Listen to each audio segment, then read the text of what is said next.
बेटी पिता के घर रहती है तो भी पराई कहलाती है और ससुराल चली जाती है तो भी पराई कहलाती है। बेटी का असली घर कौन सा है, हमें उत्तर चाहिए।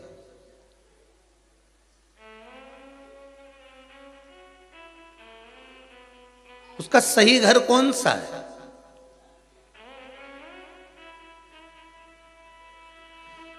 जब वो मायके रहती है तभी भी लोग कहते हैं ये पराई है, और आ गई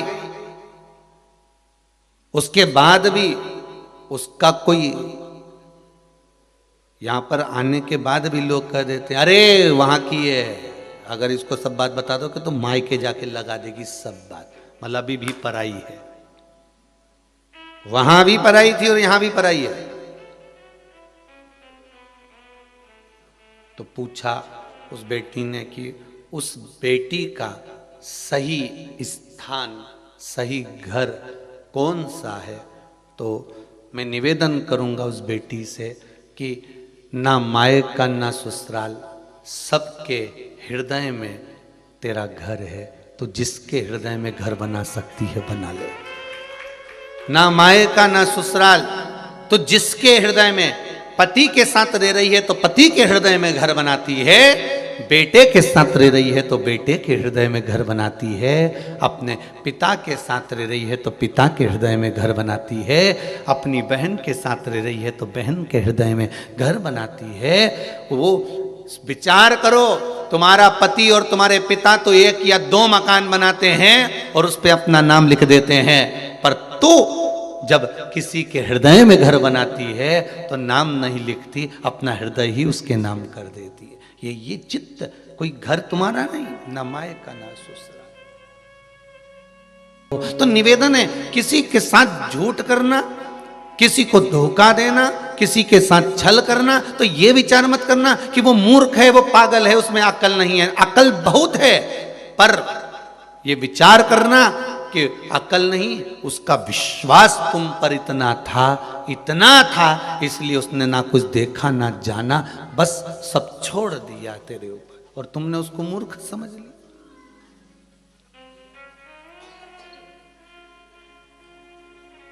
मेरे राघव जी, मेरे राम जी का पूरे अवधपुरवासी, पूरे संसार वासियों पर मेरे राघव का विश्वास अटल था, और विश्वास मेरे राघव ने टूटने नहीं दिया।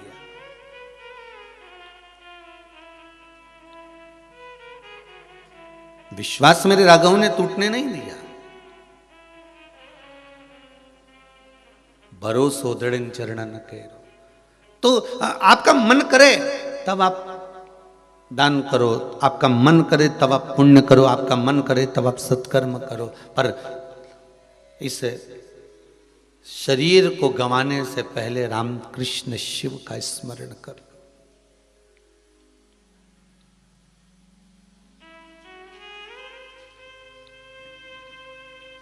फिर ये जिह्वा हिले ना हिले, नयन दर्शन कर पाए ना कर पाए। कोई अलग घाट मेरे राघव जी ने नहीं बनाया, मेरे राघव जी ने विश्वास जागृत करा। और एक आपसे निवेदन करेंगे, किसी भी पुण्य नदी पर जाना, हरिद्वार जाओ, चाहे प्रयागराज जाओ, चाहे नेमिष जाओ, चाहे आपकी मर्जी पड़े, आप चित्रकूट जाओ, चाहे आप अयोध्या जाओ, चाहे आप काशी जाओ, चाहे आप उज्जैनी जाओ, जितनी पवित्र नदियों पर जाते हो, एक मन में ध्येय बनाकर जाना कि हम सारे घाटों का दर्शन करें, मना नहीं है, पर हमको एक बार राम घाट जरूर जाना।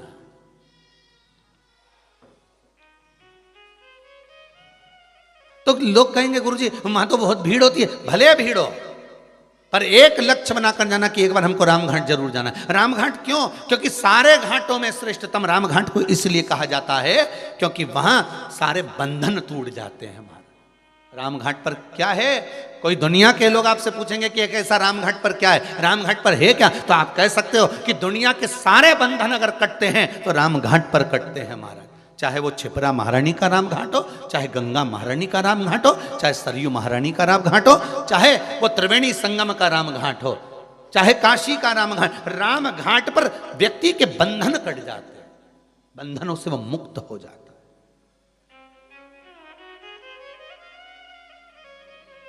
गोदावरी के राम घाट पर जाएं, चाहे यमुना के राम घाट पर जाएं, वहां बंधन कट रहा है व्यक्ति का। और बंधन कौन सा? कौन बंधन? क्यों? साधु संत महात्मा साधक उपासक ये जितने होते हैं, कुंभ के मेले में इनसे कहा जाता है सारे साधु सारे सन्यासी सारे तपस्वी अगर नहाएंगे तो राम घाट पर नहाएंगे, राम घाट के उस पावन घाट पर नहाएंगे। क्यों? क्या कारण है? उसका एक कारण है, राम घाट पर स्नान करा हुआ जीव का फिर पुनः जन्म नहीं होता, सब बंधनों से मुक्त होकर वो परमात्मा की ओर चला जाता है, फिर वो मुक्त हो गया।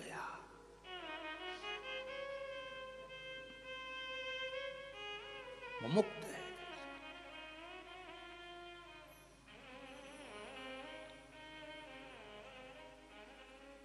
अरे सारे तीर्थ धाम आपके चरणों में, हे भोलेनाथ प्रणाम आपके चरणों में। सारे आप उस राम घाट पर अगर पहुंचे हो तो बंधन से मुक्त हो गए महाराज। और बहुत बहुत धन्यवाद तीनों यजमानों को, मंगल परिवार, गुप्ता परिवार और शर्मा परिवार को। आज राम घाट की कथा करवा कर आपने लोगों को राम घाट में निलवा दिया है। राम घाट की कथा श्रवण कर कर आपने घाट पर स्नान करा दिया।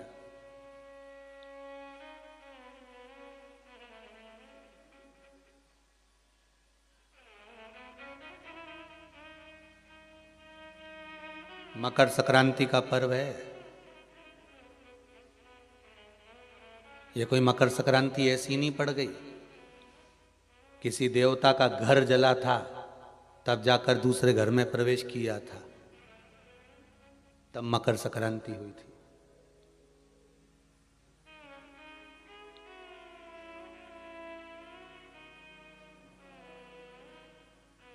एक बहू ने अपने ससुर का आदर नहीं करा था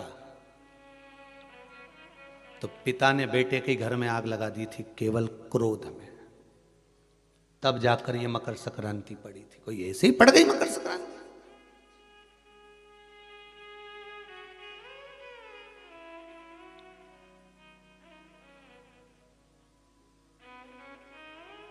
कह दिया आपने तो कि मकर संक्रांति का दान बड़ा प्रबल होता है, पर उस दान की महत्वता क्या है? हमारे शास्त्र क्या कर रहे हैं, हमारे पुराण क्या कर रहे हैं, हमारे वेद क्या कर रहे हैं? हम तो सुनते हुआ हैं भीष्म पितामह बाणों की सैया पर पड़े तो उत्तरायण सूर्य आने वाला था इसलिए तब प्राण त्यागूंगा।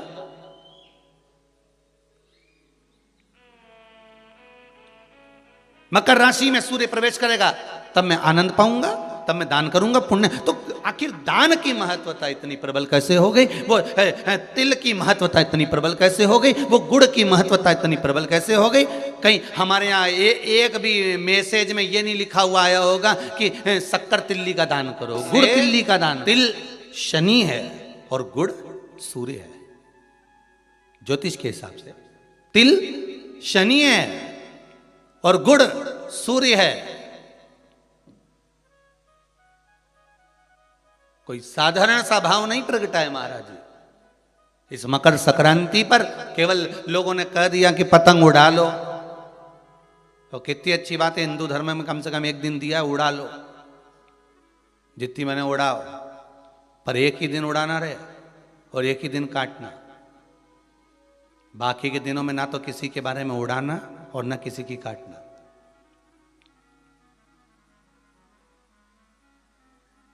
मकर संक्रांति का पर्व देखना है तो पुराना उठाकर देखिएगा कि हमारे यहां मकर संक्रांति का भाव क्या व्यक्त करता था, क्या कहता था। ना तो किसी के बारे में उड़ाओ और ना काटो। किसी की बहन बेटी जा रही है उसकी उड़ा दी, कोई का लड़का है तो उसकी उड़ा दी, कोई की सास है तो उसकी, कोई का ससुरा है तो उसकी, कोई गुरु है तो उसकी, कोई ब्राह्मण है तो उसकी, कोई बड़े से बड़ा मठाधीश पीठाधीश संत महात्मा जोगी सन्यासी तपस्वी जिसको तुम जानते तक नहीं, किसी की बहू बेटी को तुम पहचानते तक नहीं, किसी व्यक्ति को तुम पहचानते तक नहीं, एक बार नहीं मिले, बस एक व्यक्ति ने उड़ाई तो इन्हें भी ढील दे के उड़ाई। अब वो एक ने उड़ाई तो तुमने भी उड़ा दी। अरे हमारे यहाँ तो हिंदू धर्म में एक दिन दिया है, मकर संक्रांति का दिन, कि खूब छत पर जा उड़ा ले जितनी उड़ाना है, पर किसी की गलत शब्द से मत उड़ाना, किसी के लिए आड़ा टेढ़ा मत बोलना, किसी के लिए ऐसा मत बोल जाना क्योंकि तुम उसको पहचानते ही नहीं हो, बस उसने उड़ाई तुम उसके साथ मिल गए। दे ढील, चरखिल तो तुम ही पकड़े थे। उड़ाए जा उड़ाए जा उड़ाए जा।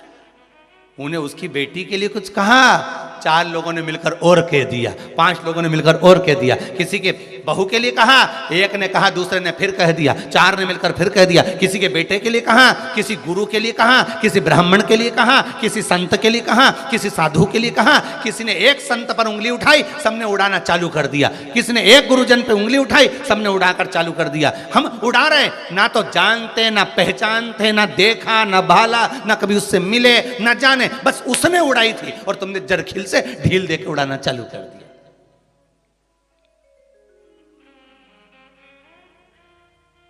अरे कितना हमारी भारत की भूमि को पहचानो तो रे भाई। ये वो भारत की भूमि है जहां मोहल्ले में एक दुकान लगी हुई है और एक दुकान की अगर बोनी नहीं होती थी तो दूसरी दुकान वाला अन्न नहीं खाता था। वो नियम अभी भी खत्म नहीं हुआ, अब मरे तक रह गया कि मोहल्ले में कोई मर जाता है तो मोहल्ले के लोग अन्न नहीं बनाते, खाते नहीं जब तक कि वो अर्थी नहीं उठ जाती। पर आज के समय में तो वो भी गया, ये तो अंदर जाके समोसा निपटा लेता है। तो आज के समय में कौन रुकता है? मोहल्ले में मरा, पर पहले नियम था कि एक मोहल्ले में जितनी दुकान होती थी उस दुकान के बाहर एक कुर्सी रखी होती थी। प्रत्येक दुकान के बाहर एक कुर्सी रखी होती थी। ग्राहक आता था, कुर्सी पर बैठता था, कुर्सी पर बैठता, सामान खरीदता, सामान खरीदा जिसकी दुकान से कुर्सी, उस दुकान को जब बाहर रखी थी वो कुर्सी फिर अंदर रख लेता था। अब जिसकी दुकान में कुर्सी अंदर चली जाती थी, उस दुकान पर अगर कोई सामान खरीदने आता था तो जो दुकान का मालिक है वो कहता था, भैया ये सामान मेरे पास में नहीं है, सामने वाली दुकान पर है, वहां चले जाओ। सामान इसके पास रहता था पर नहीं देता था, क्योंकि इसको मालूम है कि मेरी बोनी हो गई है पर सामने वाले की बोनी नहीं हुई है, इसलिए वो कहता था सामने वाली दुकान पे मिल जाएगा, मेरे यहाँ नहीं है। जब वो सामने वाली दुकान पर जाता था, कुर्सी पर बैठता था, सामने वाला उस कुर्सी को उठाकर अंदर रख लेता था। फिर कोई उसकी दुकान पर जाता था, भैया ये सामान है क्या? तो क्या हमारे पास नहीं मिलेगा, वो तीसरी दुकान पर मिलेगा, उसकी यहाँ भेज देते थे कि वहां चले जा, वहां कुर्सी पर। क्यों? क्योंकि अगर हमारे लाइन में, हमारी पट्टी में, हमारे मोहल्ले में अगर किसी एक दुकानदार का अगर बोनी नहीं हुई, बिक्री नहीं हुई, तो फिर हमारा भोजन करना व्यर्थ है। ये हमारा हिंदू धर्म था, ये मेरी भारत भूमि का गौरव था। और एक आज का जमाना, जो मिल जाए जितना मिल जाए निपटा लो, फिर मौका मिले कि नहीं मिले। आज के जमाने में बस निपटाओ, अपन तो काटो, दे के काटो।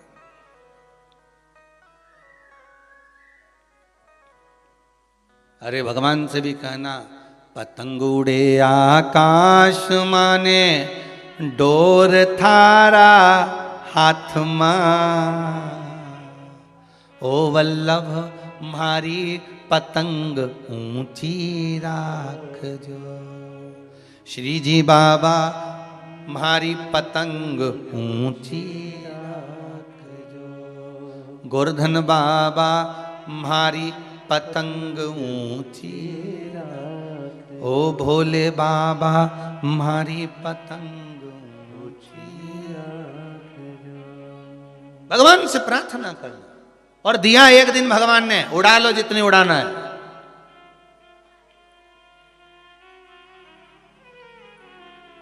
उड़ा लो।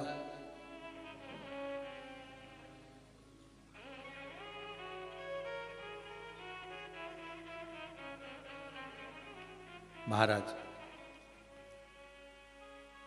ज्योतिष में तिल को शनि और गुड़ को, जम के बोलो जरा, सूर्य कहा गया है।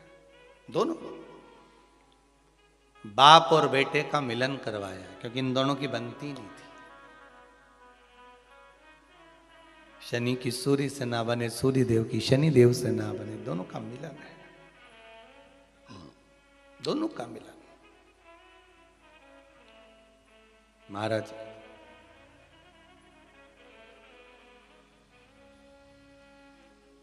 शिव महापुराण की कथा में भाव वर्णन करते हुए मानसरोवर शिव पुराण का स्मरण करें। एक बार सूर्यदेव अपने बेटे शनि के घर गए। शनिदेव का घर है कुंभ। कौन सा घर है? कुंभ।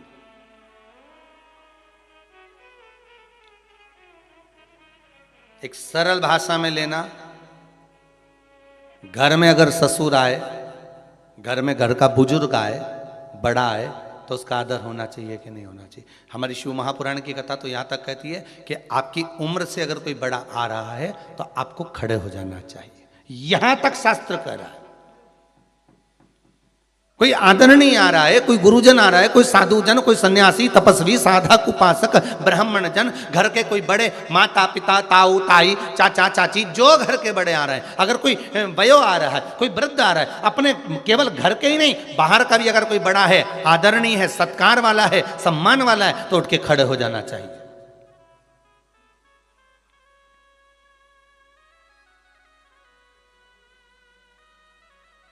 पर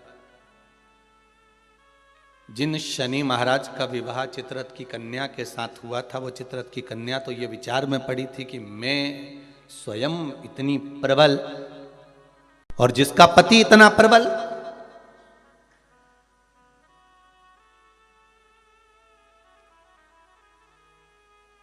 जीवन में कभी अहंकार मत करना। एक बात बहुत बहुत ध्यान रखना साहब, ये जो क्रम है ना, बाहर बहुत प्रसन्न नजर आते हैं, वो भीतर से बहुत रोए हुए होते हैं।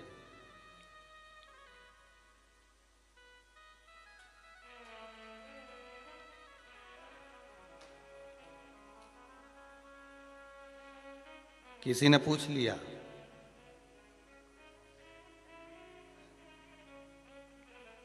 एक बात तो बताओ गुरुजी कि ये शनि महाराज इतना गुस्सा क्यों करते हैं? दुकान पे सेठ जी इतना गुस्सा क्यों करते हैं? रोज करते हैं क्या? जम के तो बोलो, रोज करते हैं सेठ जी दुकान पे गुस्सा? जितने लोग आस्था पर कथा सुन रहे हो, मोबाइल पर सुन रहे हो, बड़े ध्यान से सुनना। सेठ जी रोज दुकान पे गुस्सा करते हैं क्या? सर रोज ऑफिस में गुस्सा करते हैं क्या? प्रतिदिन करते हैं क्या? नहीं। कभी कभी सेठ जी को गुस्सा आता है, कभी कभी जो सर हैं उनको गुस्सा आता है, कभी कभी आता है, रोज नहीं करते। बहुत बहुत सावधानी से कथा का स्मरण करिएगा। सर रोज गुस्सा करते हैं क्या? नहीं। सेठ जी रोज गुस्सा करते हैं क्या? नहीं। प्रतिदिन नहीं करेंगे। मालिक रोज क्रोध करते हैं क्या? नहीं। अगर ऑफिस में सर क्रोध कर रहे हैं, ऑफिस में सर क्रोध कर रहे हैं, दुकान पर सेठ जी क्रोध कर रहे हैं, मालिक अगर क्रोध कर रहा है तो रोज नहीं करता। वो कब करता है? जब घर में उसकी कुछ अनबन थोड़ी बहुत, परिवार में भी सबसे अनबन हो तो भी इतना गुस्सा नहीं करेगा। पर वो जगदम्बा के साथ जब अनबन होती नहीं बेरू की, तब फिर तो बिल्कुल फिर कोई नहीं चलेगा। फिर तो वो मुंह उतरा रहेगा, गुस्सा भरा रहेगा, फिर कोई बोला तो क्रोध। तो किसी ने पूछा गुरुजी ये शनि महाराज को इतना क्रोध क्यों आया रहता है? जब देखो जब शनि जी गुस्से में रहते हैं, हाँ परंतु कभी कभी करते हैं, पर इतना गुस्सा क्यों रहता है इनके पास में? उसका एक ही तो कारण होगा। एक कारण है शनि महाराज के क्रोध करने का। धर्म पत्नी आई शनि महाराज की, सम्मुख में आकर खड़ी हो गई शनि महाराज के,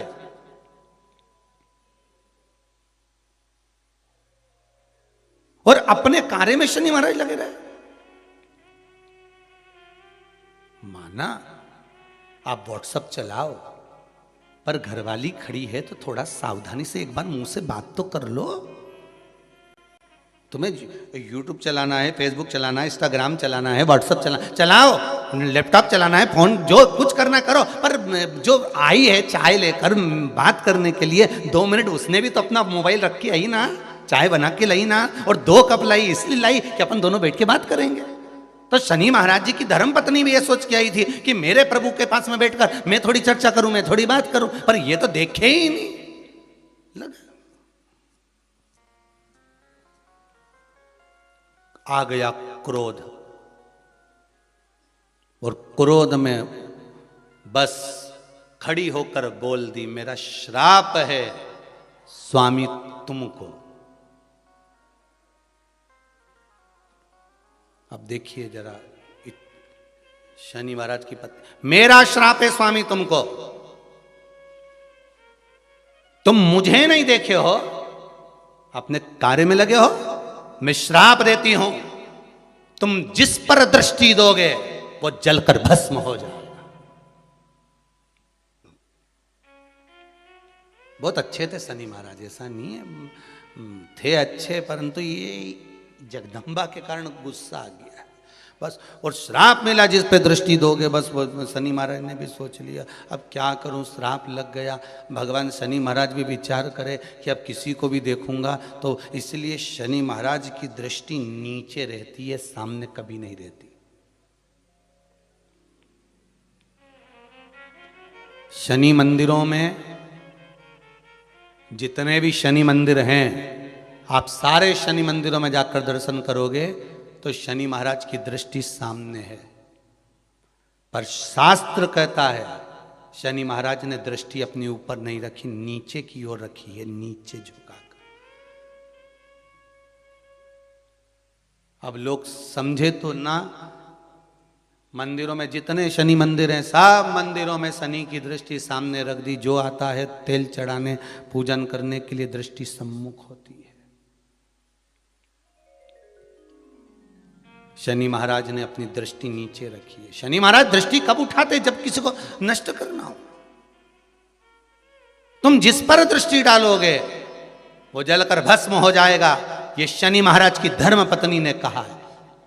और आज शनि महाराज जी की धर्म पत्नी जिस घर में निवास कर रही हैं, शनि महाराज जिस घर में निवास कर रहे हैं, उस मकान का नाम क्या है? अभी बताया था, क्या नाम था? कुंभ। अपने भी मकान का नाम होता है ना, कोई ने पितृ कृपा लिख देता है, कोई गुरु कृपा लिख देता है, कोई देव कृपा लिख देता है, कोई लक्ष्मी कृपा लिख देता है, कोई अपने पिताजी का नाम से लिख देता है। मकान का नाम लोग रख देते हैं, ये हमारे मकान का नाम। तो शनि महाराज के घर का नाम था कुंभ। उस कुंभ मकान में शनि महाराज रह रहे थे, पिताजी का आगमन हो गया। बहुत ध्यान से सुनना, ये मकर संक्रांति की कथा है। पहले मिली कि नहीं मिली वो हम नहीं जानते, पर मकर संक्रांति का भाव को जान लीजिए महाराज, कि क्यों महत्व है दान का, गुड़ और तिल्ली का, क्यों महत्व है सूर्य नारायण के पूजन का।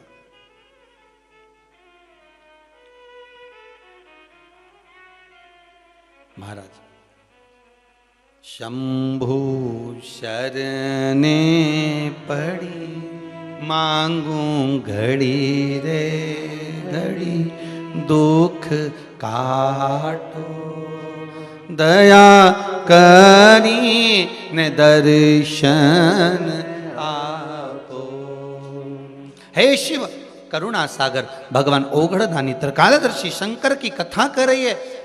भगवान सूर्य नारायण का प्रवेश हुआ कुंभ में, घर में प्रवेश करा। जैसे ही प्रवेश करा, शनि महाराज तो उठ खड़े हुए, पर बहू खड़ी नहीं। घर का अगर कोई बड़ा आए, आदरणीय आए, सम्माननीय आए, तो उसको आदर देना चाहिए, सत्कार करो।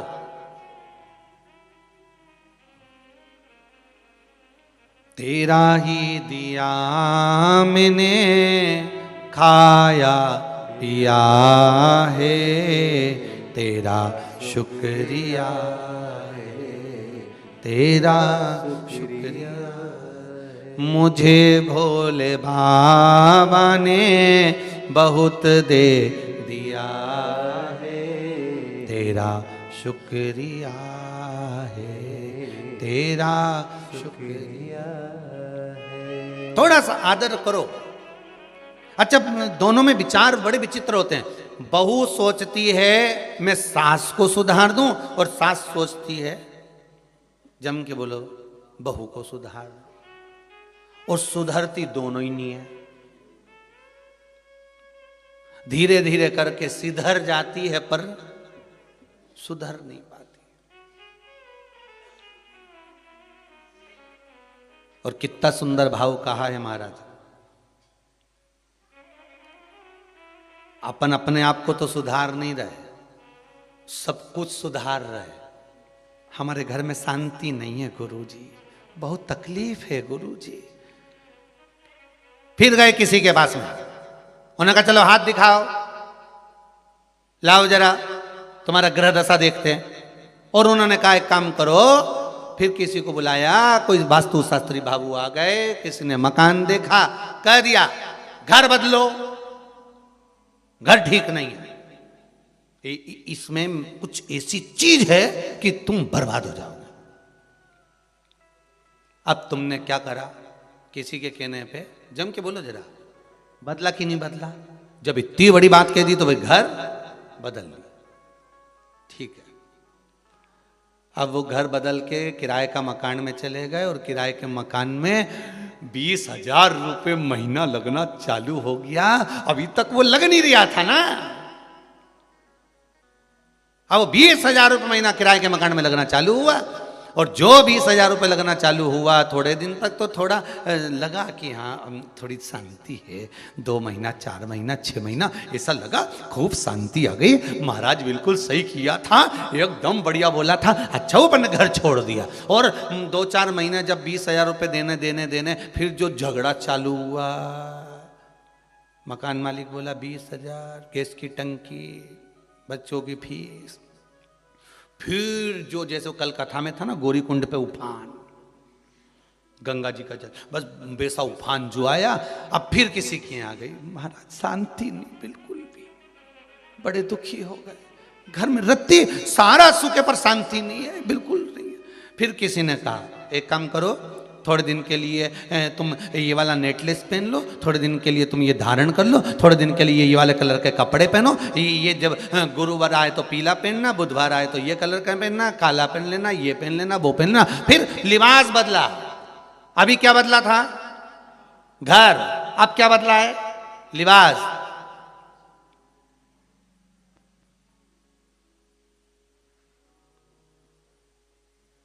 थोड़े दिन अच्छा लगा क्योंकि कपड़े चेंज हो गए, मॉल पे से नए आ गए, तो अभी दुखी भी नहीं होंगे क्योंकि अच्छा लगना। फिर 4-6 महीने निकले, 8 महीने, 1 साल निकला।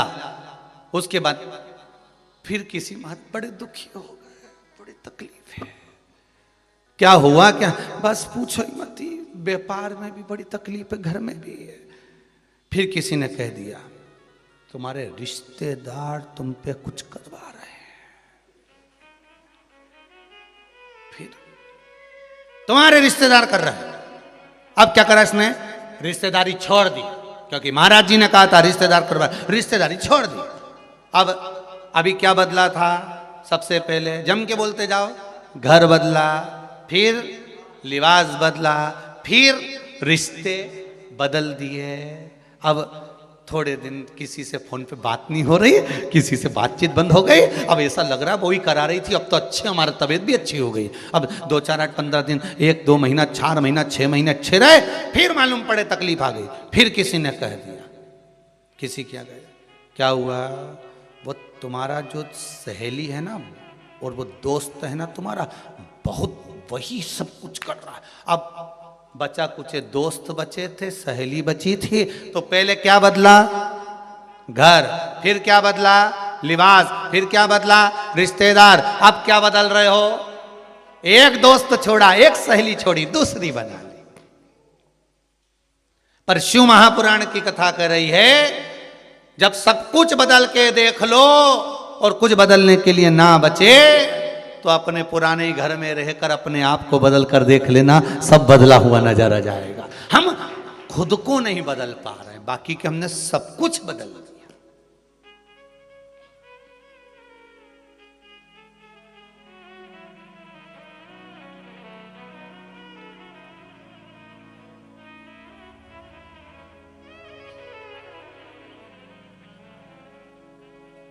हमने सब कुछ बदल कर देख लिया। अब एक बार खुद को तो बदलो, अपने आप के स्वभाव को बदलो। बहू कर रही है मैं सास को बदल दूंगी, सास कहती मैं बहू को बदल दूंगी। अपने आप को तो बदलो, तुम दूसरे को मत बदलो। ना घर बदलने की जरूरत पड़ेगी, ना लिबास बदलने की जरूरत पड़ेगी, ना रिश्तेदार बदलने की जरूरत पड़ेगी, ना दोस्त बदलने की जरूरत पड़ेगी। खुद का नेचर बदल कर देखिए, खुद का स्वभाव बदल कर देखिए, खुद को बदल कर देखिए, आपको सब बदला हुआ नजर आने लगेगा। हम सबको बदलना चाहते हैं, अपने आप को नहीं। और अपने आप को बदलने का समय आता है तो कहते मैं तो जैसी हूं वैसी रहूंगी। बदलना तुमको पड़ेगा, सास कहती है। बहू तुझे बदलना पड़ेगा। बहू कहती है तो मैं भी जैसी रहती थी वैसी रहूंगी, डोकरी बदले तो बदल, नहीं तो अपन तो ये मायके चले। अब दोनों नहीं बदल रही, अब ये दोनों तो नहीं बदल रही, पर वो भेरू बेचारा मंदिर का घंटा हो गया। इधर से मम्मी चिल्लाए, घंटा बजा के चल जाए, इधर से पत्नी चिल्लाए, वो भी बजा दे, बीच में लटक रहा बेचारा। और घंटा भी इतना भारी होता है कि हवा में भी हिलता ही नहीं है, तो वो भेरू बेचारा न हिल सकता है, बस लटका हुआ है। तुम्हारी मर्जी पड़े जब आके बजा के चले जाओ। माँ का पक्ष ले तो पत्नी के, तुम तो अपनी माता के गुलाम बने हुए हो। और अगर ये पत्नी का पक्ष ले तो माँ कहती है तू तो जोरी का गुलाम बना हुआ है। बेचारा बीच में लटका हुआ है, बीच में। किसके लिए बोले, क्या बोले? इसीलिए शिव पुराण कहती है क्या किसको रोइए चादर तान के, सो याग लगे बस्ती में अपन रहो मस्ती। अब बदल रहे, कौन बदलेगा?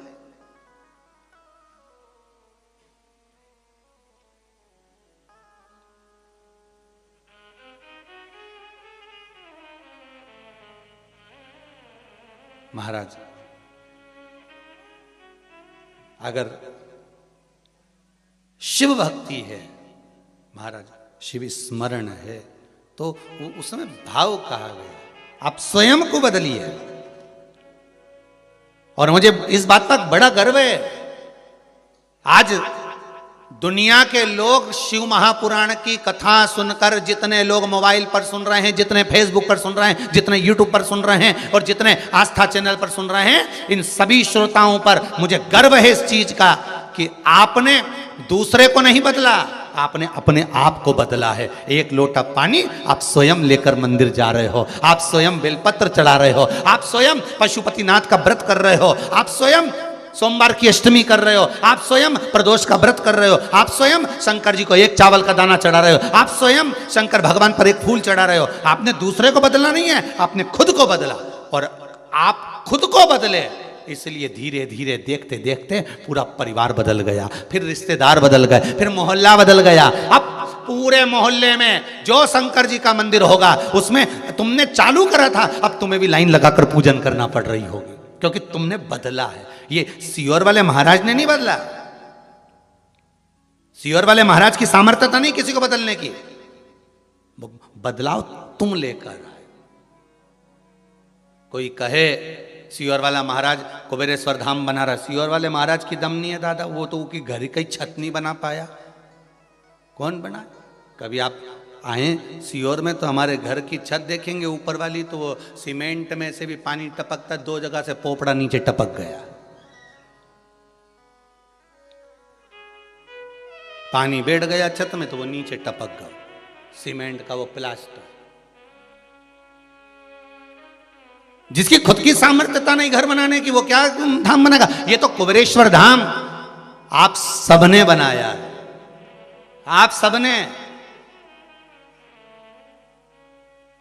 एक एक ईंट, एक एक रुपया, एक एक रेत का कण कण, या जितने कंकर पड़े हैं ये सब आप ही के शंकर हैं, आपने संजो कर लगाया है तो बना है, सामर्थ्यता नहीं किसी की।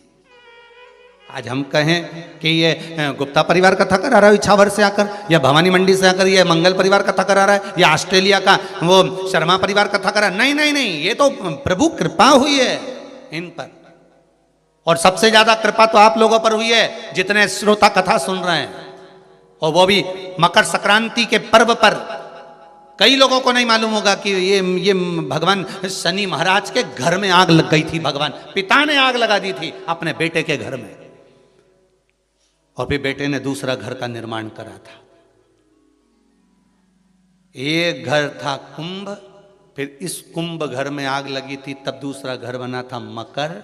फिर मकर घर में भगवान सूर्य नारायण आए, उनका आदर हुआ, तब जाकर ये मकर संक्रांति हुई। कोई ऐसी हो गई क्या मकर संक्रांति? मकर संक्रांति का मतलब क्या है? क्यों कहते हैं कि ये 13-14 चीजें आप लोग बांटते हो ना, तो किसको बांटते हो? तुमसे छोटी उम्र वाले को बांटोगे? सास क्या बहू को देगी समान? सास बहू को देती है क्या समान? नहीं। बहू किसको देती है? सास को। बहू किसको देती है? जेठानी को। बहू समान किसको देती है? ननंद को। बहू समान किसको देती है? कोई मोहल्ले में कोई बड़ी उम्र की कोई बहुएं हों, बड़ी उम्र के जो लोग हों, सौभाग्यवती नारी हो, उसको ये 13-14 चीजें दी जाती है। जो भी आप बांटते हो, टीकी का पत्ता हो, सिंदूर की डिब्बी हो, मेहंदी हो, कोण हो, जो भी आप बांट रहे हो, लाली भी बांट देते कई तो, उनका क्या है?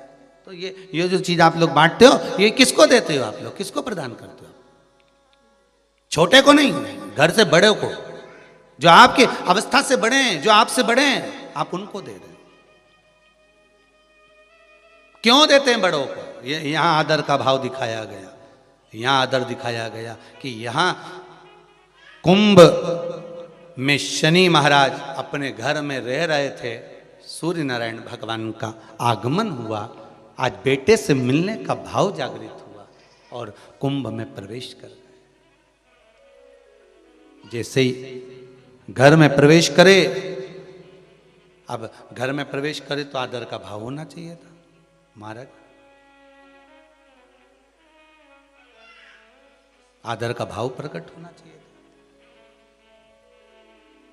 अभी कथा में कहा था, कोई घर का बड़ा आए, बुजुर्ग आए, आदरणीय आए, सम्माननीय आए, आपके पास में कितनी भी दौलत हो, कितनी भी संपदा हो, कितना भी धन हो, कितना भी वैभव हो, आप कितनी भी अच्छी कंपनी में जॉब कर रहे हो, आप कितनी भी अच्छी जगह पर पोस्ट पर बैठे हुए हो, आप कितनी भी अच्छी नौकरी कर रहे हो, चाहे आपके पास में बड़े से बड़ा पद क्यों ना हो, पर आपके भीतर बड़ों के पीछे, बड़ों के प्रति सम्मान भाव उत्पन्न होना चाहिए। सम्मान का भाव, एक आदर का भाव। आज सम्मान का भाव प्रकट करिए, आदर का भाव प्रकट करिए।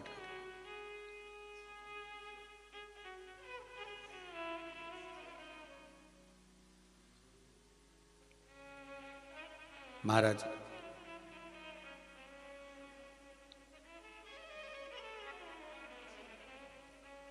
पतंग उड़े आकाश माने, डोर थारा हाथ मार, ओ बाबा मारी पतंग ऊंची राखना। बाबा मेरी पतंग ये ऊंची राखिएगा। मेरे कई लोग कहते हैं हमारी माँ तो बहुत पक्षपात करती हैं, हमारे पिताजी तो पक्षपात करते हैं, उन्होंने उनको इतना दे दिया, हमको कम दे दिया, ऐसा कर दिया, वैसा। भले करे, उनके कर्म का भोग वो भोगेंगे, पर आपका कर्म है, आप अपने माता पिता का आदर करिए।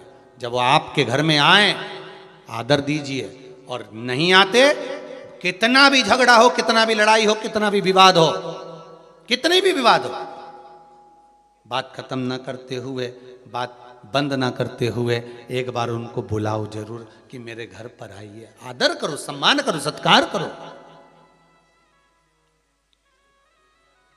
शनि महाराज का घर भी जल गया था, मात्र पिता का आदर नहीं हुआ था। कितना प्रबल थे शनि महाराज, जरा अंदाजा लगाओ। जिनकी ढैया और 7.5 तो यूं ही निपटा दे आदमी को। जो कृपा की दृष्टि शनि महाराज कर दे तो धन की कमी ना हो जिसके यहाँ, और अगर शनि महाराज को दृष्टि कर दें तो लोग बर्बाद हो जाएं। वो शनि महाराज का घर उनके पिताजी ने आग लगा दी। किसकी हिम्मत शनि महाराज पे दृष्टि डालने की। आज के ज़माने में शनि महाराज के लोग पाल्टी लेके तुम्हारे सामने आ जाएं तो तुम्हें 10 रुपया 1 रुपया तो देना ही पड़ता है। इतनी दमदारी आज भी शनि महाराज की, और उनके घर में आग लगाना कोई सरल बात है?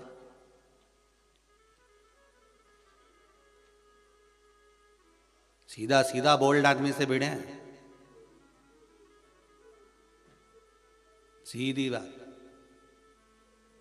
आज भी शनिवार की शनिवार आते हैं, जो बाल्टी सामने दी रुपया निकाल कर डालना पड़ता है। इतनी दमदारी है, इतनी दमदारी।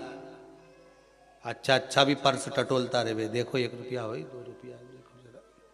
उसने कुछ भी नहीं बोला, बस उसने तो बाल्टी आगे अड़ाई, पहचान गए कि वो का आदमी है, देना पड़ेगा। कितनी बोल्डता होगी, कितनी दमदारी होगी, जरा सोचिए। और वो शनि महाराज का मकान, घर जिसमें शनि महाराज रह रहे थे, उसमें आग लगा दी किसने? सूर्य नारायण भगवान, पिता ने। क्योंकि आदर माँ बाप का अगर नहीं है तो वो जमीन जायदाद किसी काम की नहीं है। जिस घर में माँ बाप की इज्जत नहीं होती, उस घर में देखना कभी बरकत नहीं होती। जहां आदर नहीं, सम्मान नहीं, सत्कार नहीं, मदन दौलत का। आग लगा दी, कुंभ जल गया। जैसे कुंभ जला, शनि महाराज की आंख से जल बहने लगा। शनि महाराज की आंख से जल, नैनों से जल बह रहा। धामनी आई,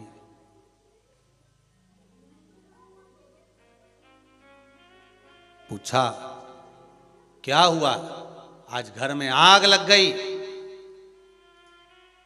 पिता आए थे, उनके लिए कुछ ला नहीं सकी तो? घर का बुजुर्ग आया था, घर का बड़ा आया था, कम से कम आदर तो करना चाहिए। कुछ नहीं, अगर घर का बड़ा आए ना, घर का बुजुर्ग आए ना, घर का कोई बयो व्यक्ति आए तो आदर के 2 शब्द ही बोल लो, बहुत ऐसा मीठे शब्द।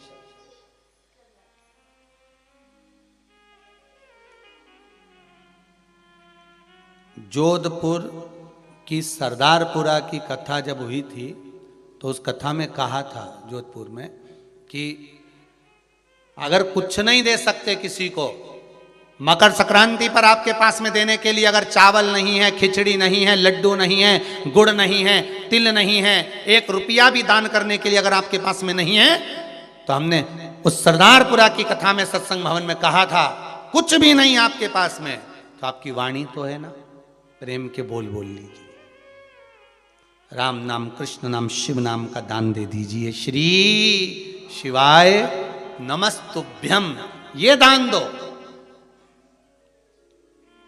नहीं है आपके पास कुछ दान करने के लिए, आप श्री शिवाय नमस्तुभ्यम दान करो। और अगर भगवान ने दिया है आपको थोड़ा बहुत धन, अगर भगवान ने आपको दिया है तो सत्कर्म में लगाने का प्रयास करिए, लगाओ उसको। वो गलत जगह पर लगे, उससे अच्छा अच्छी जगह लगा। और अगर कुछ नहीं है तो मुख से बोलते चलो, श्री शिवाय नमस्तुभ्यम, श्री शिवाय नमस्तुभ्यम। आज मकर संक्रांति है, सभी लोग इस मंत्र का दान आप भी करो और हम भी करें, साथ में मिलकर बोलें, श्री शिवाय नमस्तुभ्यम, श्री शिवाय नमस्तुभ्यम, श्री शिवाय नमस्तुभ्यम, श्री शिवाय नमस्तुभ्यम। कुबेरेश्वर बाबा की इस पावन धरा से ऑनलाइन जितने लोग शिव महापुराण की कथा को सुन रहे हैं, यही विचार करना कि कुबेरेश्वर बाबा के इस पावन प्रांगण में जो कुबेर भंडारी की ये भूमि है, उसमें जो कूप है, यही समझना कि उस पवित्र कूप का आप स्नान कर रहे हो। एक बार फिर मुख से बोलो, श्री शिवाय नमस्तुभ्यम, श्री शिवाय नमस्तुभ्यम। अब तो ये भाव रखो कि हमने पवित्र कूप में, कुबेरेश्वर धाम के इस पावन धरा पर जो कूप है बाबा का, हमने उसमें स्नान कर लिया।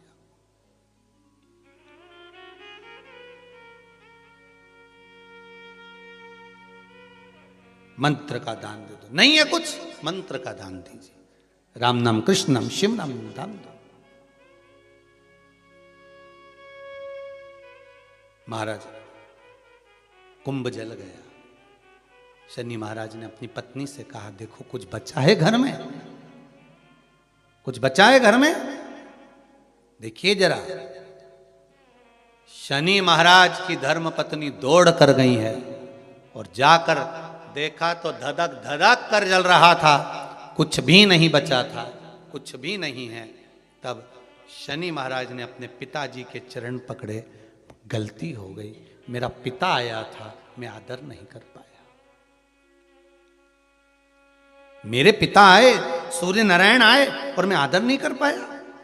विनती करता हूं, निवेदन करता हूं, पिताजी आप, मैं दूसरे घर का निर्माण करता हूं, उस घर में आप जरूर आना पिताजी, मुझसे जो बनेगा मैं आदर के भाव रख दूंगा, मुझसे जो बनेगा मैं आदर का भाव रखूंगा। सूर्य नारायण भगवान बोले कि आज तेरे पास में कुछ खाने के लिए नहीं है? माना मैंने तेरे घर में आग लगा दी, माना तेरे घर में कुछ भी नहीं है, पर कुछ तो होगा, कुछ तो होगा।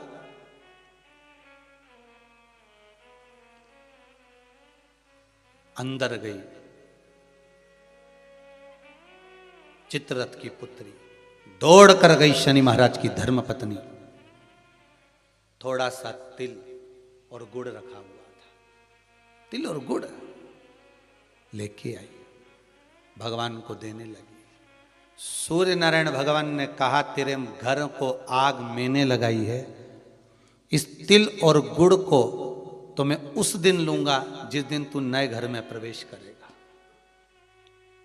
और मैं स्वयं तेरे उस घर में आऊंगा, आदर देखूंगा, तब तुझे देखकर जाऊंगा। भगवान ने, शनि महाराज ने नया घर बनाया जिसका नाम था मकर।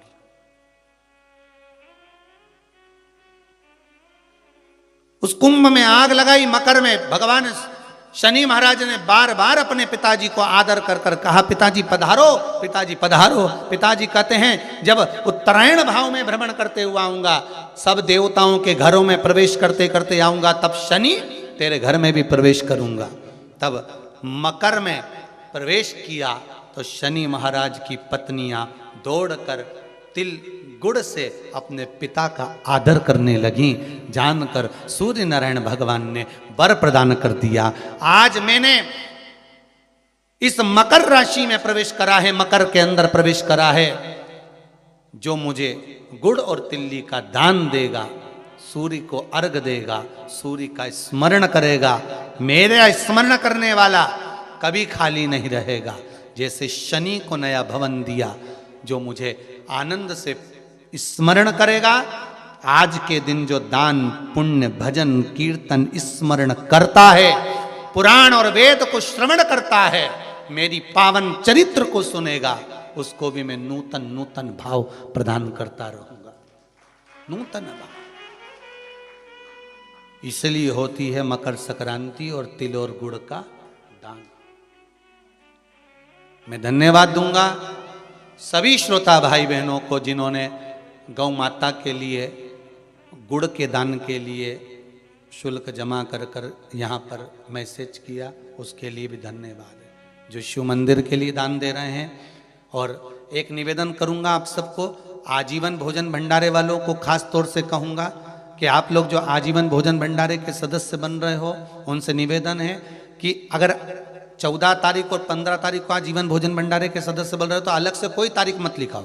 आप तो अगर तारीख लिखाना है कि हम आजीवन भोजन भंडारे के सदस्य बन रहे हैं तो 14 तारीख मकर संक्रांति लिखाओ। उसका कारण है, कम से कम आज के दिन आजीवन भोजन भंडारा, मतलब अपन रहें ना रहें, पर आपके निमित्त, आपके द्वारा यहां लोग भोजन तो कर लेंगे, सुख तो पाएंगे। तो आजीवन भोजन भंडारे वाले ध्यान रखें कि कोई तारीख मत बदलो आप तो कि हमारे जन्मदिन पे करना है या नहीं, नहीं, आप तो 14 मकर संक्रांति की हमने लिखा दी, मतलब आज करा तो आज ही का लिख लो, आप तो मकर संक्रांति पे करा दीजिए।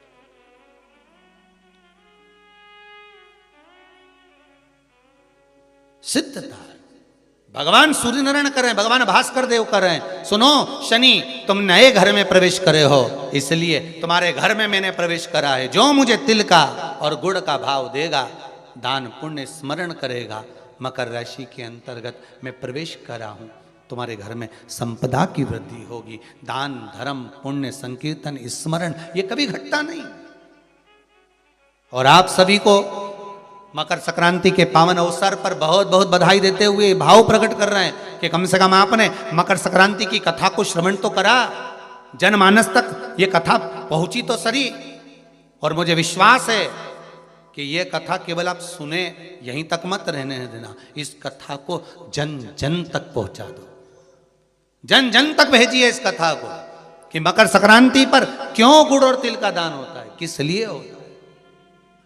माता पिता का आदर कराए, इसलिए आज भी कुछ चीजें घर के बुजुर्गों को दी जाती है, बड़ों को दी जाती है, छोटों को नहीं, बड़ों को देते, आदर का भाव। शिव पुराण कह रही है महाराज, भगवान शंकर पार्वती आनंद के साथ निवास कर रहे हैं, तभी उसी समय पर शिव और पार्वती का मंगल विवाह हो रहा।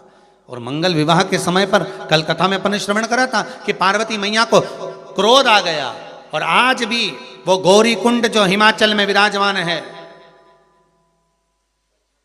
आज भी वो गौरी कुंड के पास से अगर कोई गंगा का जल लेकर जाता है तो वो गौरी कुंड में उछाला जाता है, उछाल।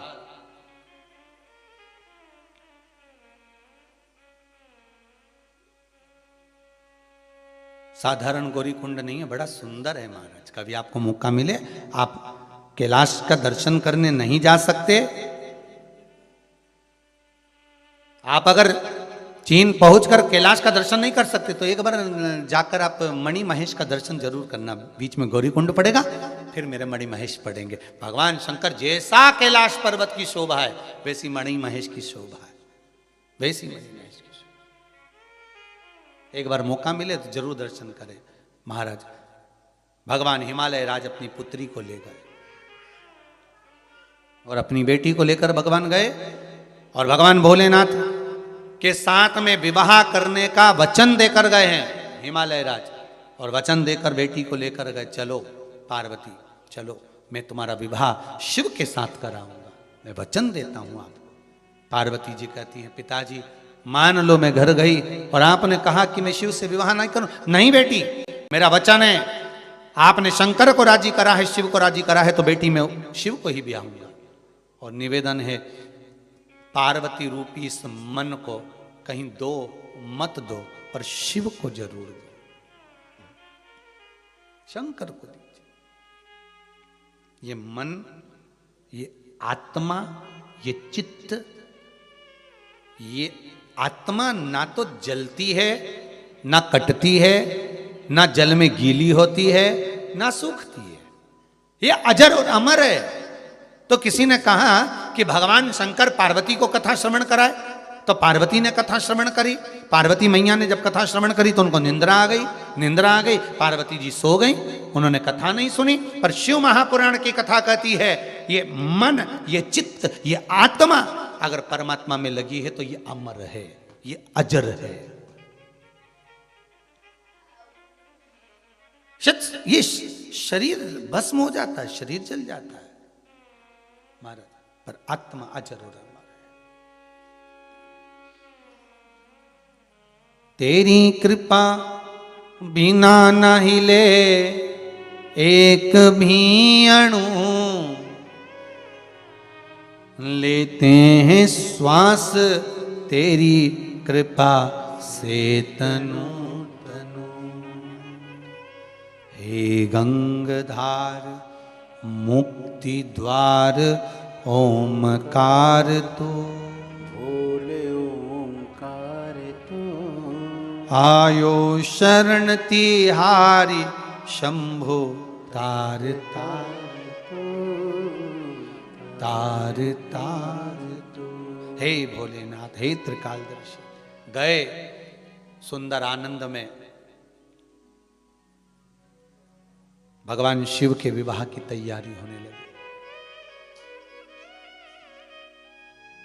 आज मां शिव विवाह के लिए श्रृंगार करने गई है। एक जगह तप करा तो गौरी कुंड बना, दूसरी जगह तप करा फिर गौरी कुंड बना। अब ये गौरी कुंड कौन सा है? केदारनाथ जी जाते हैं तो उसके नीचे पड़ता है। ये गाड़ी का, बस का जो आखिरी पड़ाव है वो गौरी कुंड ही है केदारनाथ जी जाते समय। और उसके बाद में फिर जो चले तो पैदल पैदल चलते चलते चलते, चाहे तुम वो खच्चर से जाओ, घोड़ा से जाओ, पालकी में जाओ, मर्जी पड़े तुम पैदल जाओ, वो तुम्हारी मर्जी है। अब माता पार्वती श्रृंगार करने चली है।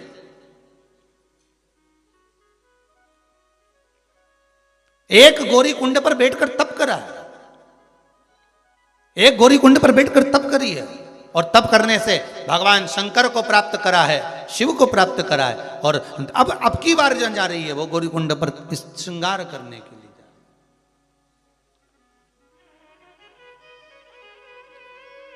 और चली, कितना सुंदर भाव कहा है महाराज जी। सत्संग ने मेरी बात चलाए, सतगुरु ने मेरी कीनी रे सगाई। देखिए जरा ध्यान दीजिएगा, रुक्मणी जी को नारद जी ने सत्संग कराया था, भगवान कृष्ण मिल गए थे। पार्वती जी को भी नारद जी ने सत्संग कराया था, जन्म लिए, और नारद जी ने कह दिया अगर इसको पति मिलेगा, भस्मी रामाने वाला, जटाजूड़ बांधने वाला, मृगछाला पहनने वाला, इसको पति मिलेगा, ऐसा अड़भंग मिलेगा, अगर ये चाहे तो शिव की आराधना करे। बस सुन लिया था, इसलिए सत्संग ने मेरी बात चलाई, सतगुरु ने मेरी कीनी रे सगाई। अब गुरु को बुला के हाथ लेवा तो करा दो, मुझे भोले बाबा की दुल्हन बना दो। आओ मेरी सखियों मुझे मेहंदी लगा दो, मुझे भोले बाबा की दुल्हन बना दो। ये मन, ये चित्त, ये वृत्ति शंकर में लगा दो शिव। उस गौरी कुंड में पुरुष नहीं नहा सकता, आचमन नहीं कर सकता, स्पर्श नहीं कर सकता जल को, और इस गौरी कुंड में सब स्नान कर। क्यों? क्योंकि यहां मां ने श्रृंगार करा था अपने परमात्मा के लिए, अपने पति शिव के लिए। इस गौरी कुंड में जो स्नान करता है उसको शंकर का दर्शन हो ही जाता है। ये गौरी कुंड, ये वो गौरी कुंड। उस गौरी कुंड में जहां पर गंगा का जल देखते ही मां उफान में जाती है, उसका जल शीतल है। और केदारनाथ जी जाते हैं और जो गौरी कुंड पड़ता है उसका जल गर्म है। महाराज गर्म जल। महाराज श्रृंगार किया मां ने, विवाह की तैयारी हो गई, भोलेनाथ बारात लेकर आ रहे हैं धड़धड़ाते हुए। त्रिजुगी नारायण की पावन धरा, कौन सी जगह? उत्तराखंड के त्रिजुगी नारायण की पावन धरा, जहां पर भगवान देव अधिदेव महादेव का मंगल मंडप बना है विवाह का। हमें तो ऐसा लगता है शिव जी की शादी भी आज के फैशन से हुई थी, हमको ऐसा लगता है। देखो है, अब देखो बारात हिमालय राज के यहाँ पहुंची, अंदाजा लगाइए जरा, हो हिमालय राज की नगरी में बारात पहुंची,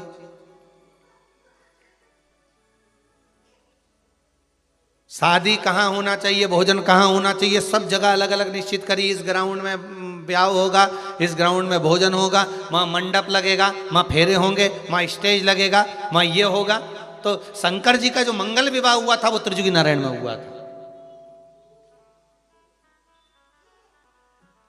जहां पहले सती और शिव का विवाह हुआ है, उसी भूमि पर, जिस जगह पर सती और शंकर का मंगल विवाह हुआ, उसी भूमि पर पार्वती और शिव का छाट कर रखी है भूमि, छाट कर कि ये त्रिजुगी नारायण। और कोई साधारण सी भूमि नहीं है त्रिजुगी नारायण, जहां पर शंकर और पार्वती, शिव और सती के विवाह की अग्नि आज तक जल रही है। और उस अग्नि के पास के जो कुंड हैं वो अमृत की तरह है साहब। ऐसी दुनिया की कौन सी औषधि है जो उसमें ना हो।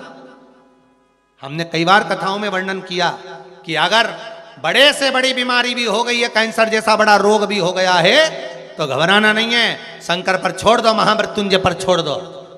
महामृत्युंजय का जाप करो, श्री शिवाय नमस्तुभ्यम जपो, पंचाक्षर मंत्र ओम नमः शिवाय जपो, और त्रिजुगी नारायण का जल बुलवाइए और उस जल का आचमन करना चालू कर दीजिए। कैंसर जैसी बीमारी भी हो गई, बड़े से बड़ी बीमारी हो गई, डॉक्टर कह रहे हैं लास्ट स्टेज का है, तो भी एक बार प्रैक्टिकल करने में कुछ नहीं जाता।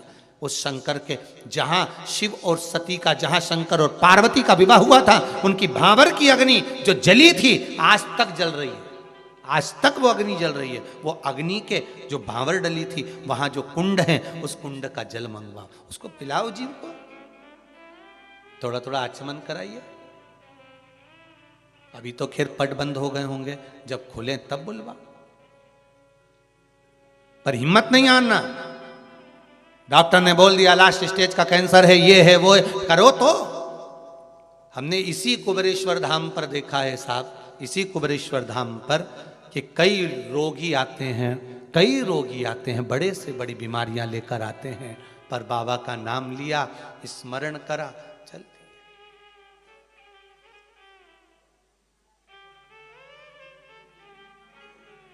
दिया और चल दिया। हम तो इतना ऊपर त्रिजुगी नारायण से जल तो नहीं ला सकते आप लोगों के लिए, पर बाबा से ये विनय जरूर कर सकते हैं, बाबा कुछ ऐसी कृपा करना कि जो ये आपके कुबेरेश्वर धाम में जो कूप है, इसी में आप त्रिजुगी नारायण का पानी भर देना, ऐसी कृपा कर देना कि लोग जल का आचमन कर स्वस्थ हो जाएं, ऐसी कृपा कर देना। इतनी ऊपर कोई नहीं जा सके, पर बाबा इतनी कृपा तो कर। ये जितनी जितनी कथा में जो जो कुएं आ रहे हैं ना, धन्वंतरी को, काशी की ज्ञानवापी, गौरी कुंड, फिर गौरी कुंड, मानसरोवर, अभी तो बाकी है बहुत सारी सरोवर, अभी तो